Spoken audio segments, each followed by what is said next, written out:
One of the more exciting, I think, sewing accessories that we can get is one of these, a dress mannequin, dressmaker's dummy, mannequin, dress form, whatever you want to call it, one of these. And now it probably comes with the most amount of questions, as in, do you even need one to sew your own clothes with? What should you look for when you are getting one, and what kind of, what one would be the best fit for you?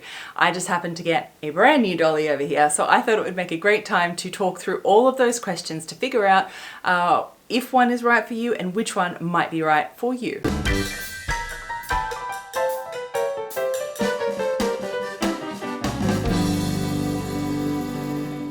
Sewing friends, welcome. It is wonderful to actually see your smiling faces there again. If this is your first time here, then welcome. Around here we talk about everything garment sewing, and my name is Evelyn Wood and I'm the creator of VintageSewingSchool.com.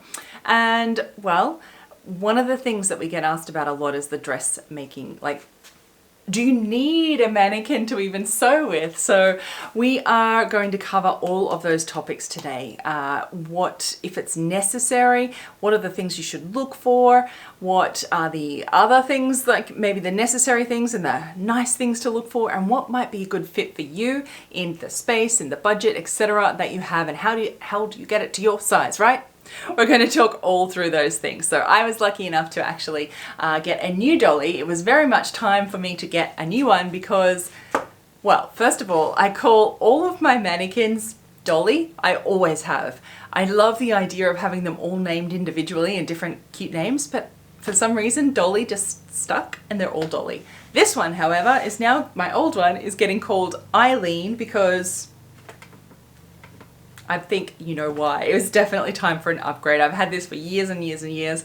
It has fallen over many times. It is wobbly, wonky. I try and do videos and it's like leaning like this, and it is just like, it's time for an upgrade, and so I did. And I'll talk about mine as we go through the video and all the different choices that there are. So all the different types of mannequins, I have had all of them in the past, and this is kind of the next version for me as I've just upgraded over time. And you'll probably find that your sewing mannequin journey will take the same kind of path where you'll start with something and just upgrade maybe as time goes on. First of all, let's assume that you are making clothes at home for yourself. You're a home sewist just like me, and well, maybe for some other people too, but generally that's the premise that we're going on as the viewpoint we take when we're talking about all of the pros and cons.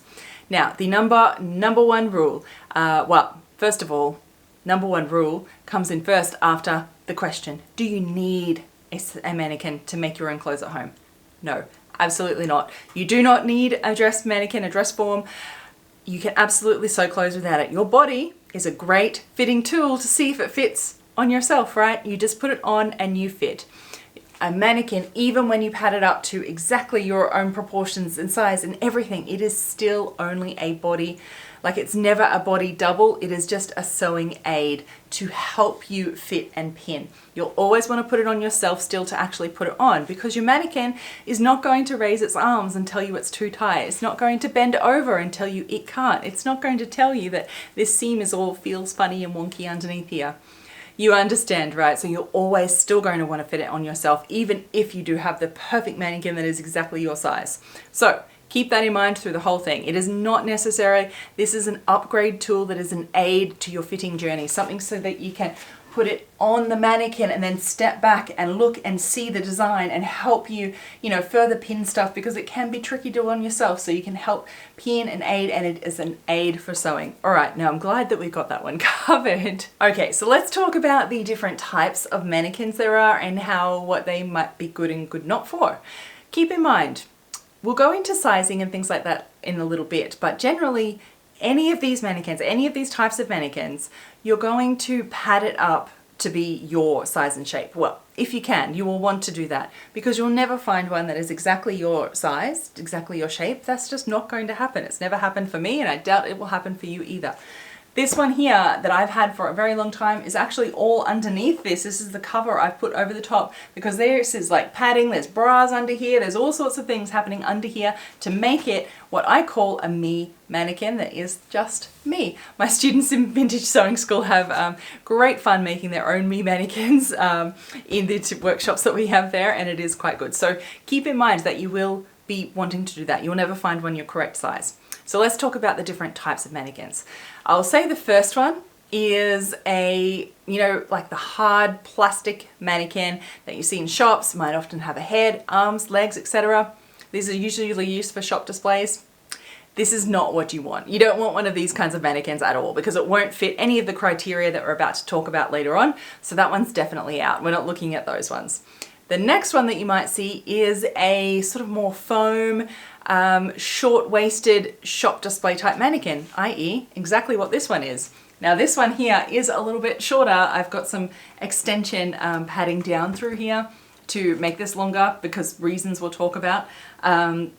But it is completely just foam. It just has a wooden stand. It's very light, a little bit flimsy, not made so well as you can see, but it has served me very well for many years. So you might find something like this.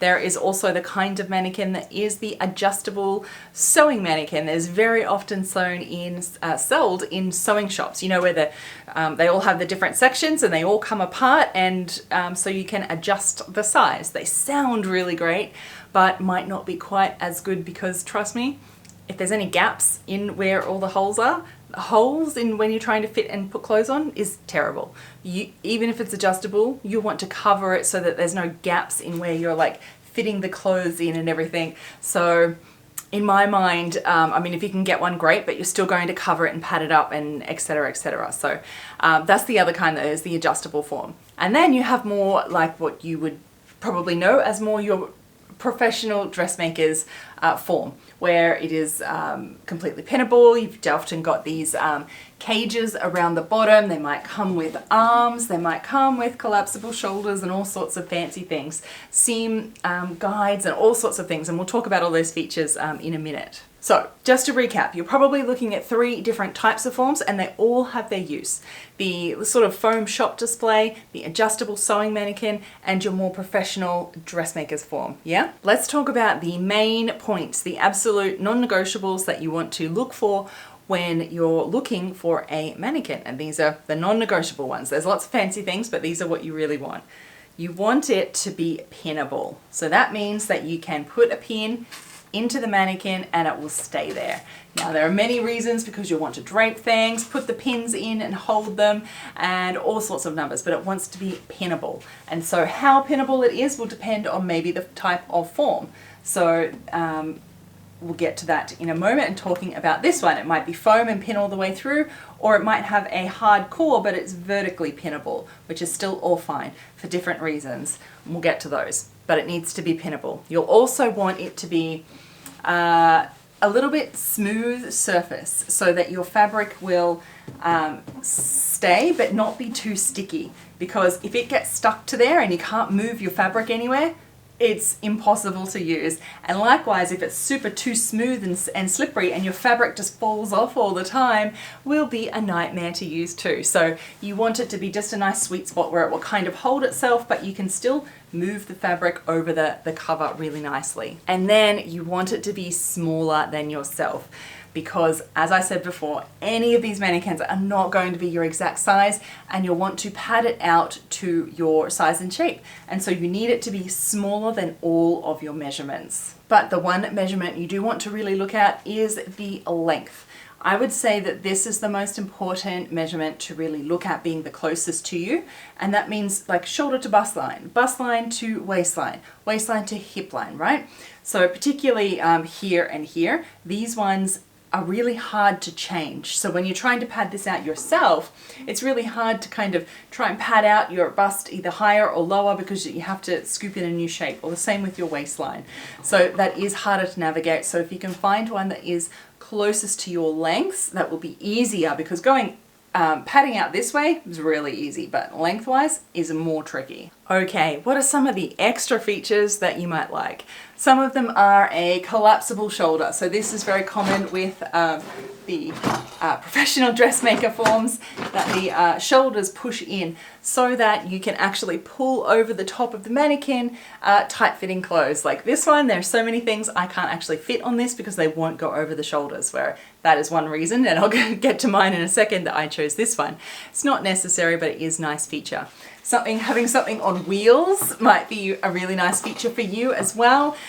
Maybe a skirt cage. You might like to have arms and legs. You can often get these detachable and just sort of like tie them onto your regular form, or legs might be something that you really need as well. You could also features are tapes and markings along waists and bust lines, and even actually seam line markings. So this is a raised seam at the side here.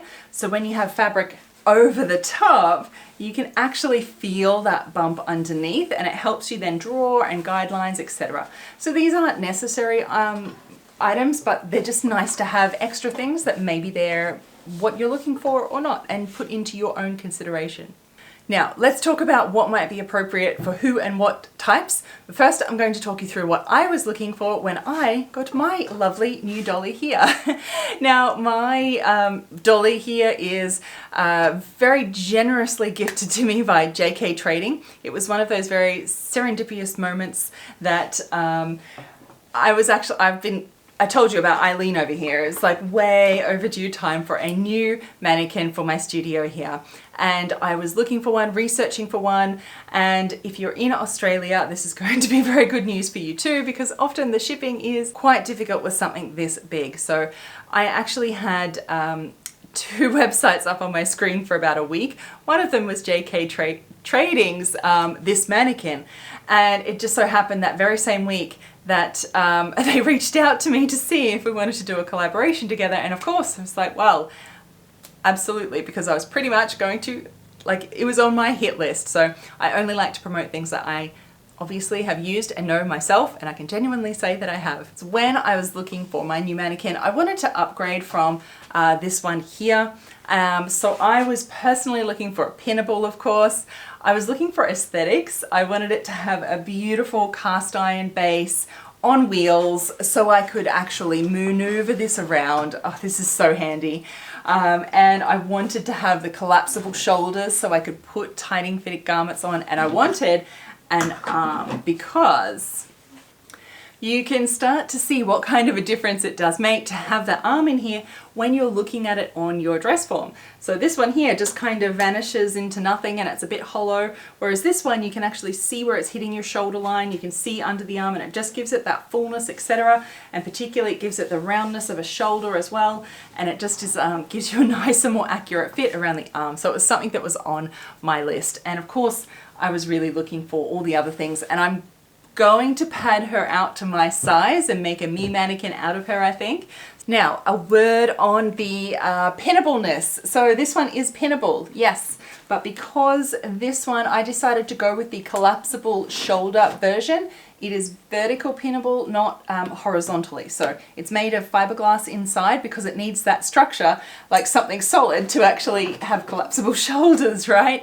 And so it is, you can pin vertically, but it doesn't pin inwards. They do have a budget mannequin that is without collapsible shoulders and without a cage, and that is completely, it's foam, so it's completely pinnable. I did toss up between those two, but ultimately I was looking for the arm and the collapsible shoulders that made me choose this one, and I can say I am super duper happy with having all of these extra neat features rather than Eileen over here. Is definitely time for an upgrade. And so if you are in Australia, this is very good news for you because JK Trading have actually very generously offered a 10% discount for all of my viewers. That's you. So go down below, there's links down below to both. I'll link up my mannequin here, and of course there's a few different versions you can get. So you can get the budget one, you can get with an arm, without, and they're all really good. Mine is the collapsible shoulder with the arm. So thank you very much to JK Trading for actually offering this great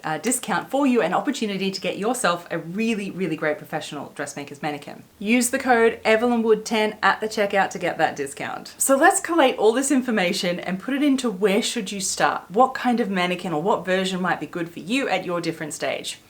All right, let's look at it as in a progression of what you might start with, because this is literally what I have done as well. And I think it's the best way to kind of look at all of your options. First of all, one, it does not need to be expensive. You don't have to have a mannequin, so you can go without. When you're ready, I would say scour your local classifieds or Facebook marketplace and get a second-hand mannequin. Something like this little foam pinnable shop display mannequin has been great. It has served me so well. You pad it up, so buy second-hand quilts and stuffing, etc., blankets even, all that sort of like just that stuff you get inside of quilts, pull it all apart and you just wrap around and you just mold and shape, etc., etc., etc. If you want a full-on step-by-step workshop, I have that in Vintage Sewing School. I'll leave links down below for that too. But you just pad it up to what you want, and it's completely pinnable, it's light, it's easy to move, you get it very inexpensive. It's great. It'll probably serve you very, very well. The downside is that they're not usually made with much quality, as you can see, and you know, get a bit wobbly, etc. They're very short. So you can see on the mannequin here that this one, she stops only here, and really that's only just beside your bodice length.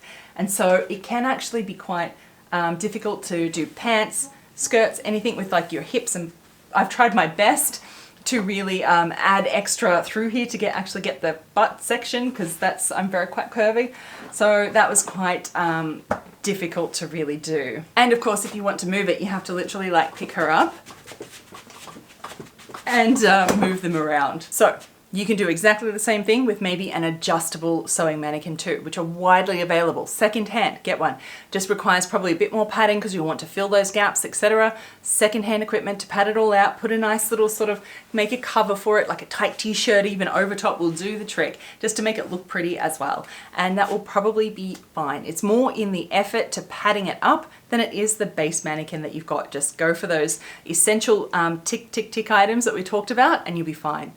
If your budget extends a little bit further, I'd say then go for a sort of entry-level dressmaker mannequin, something professional that has the length of a bodice that is actually at our hip level, right?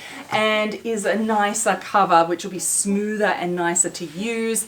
It will just be a more pleasurable experience, even if it is stationary, or you might have wheels as well, which makes it very, very nice.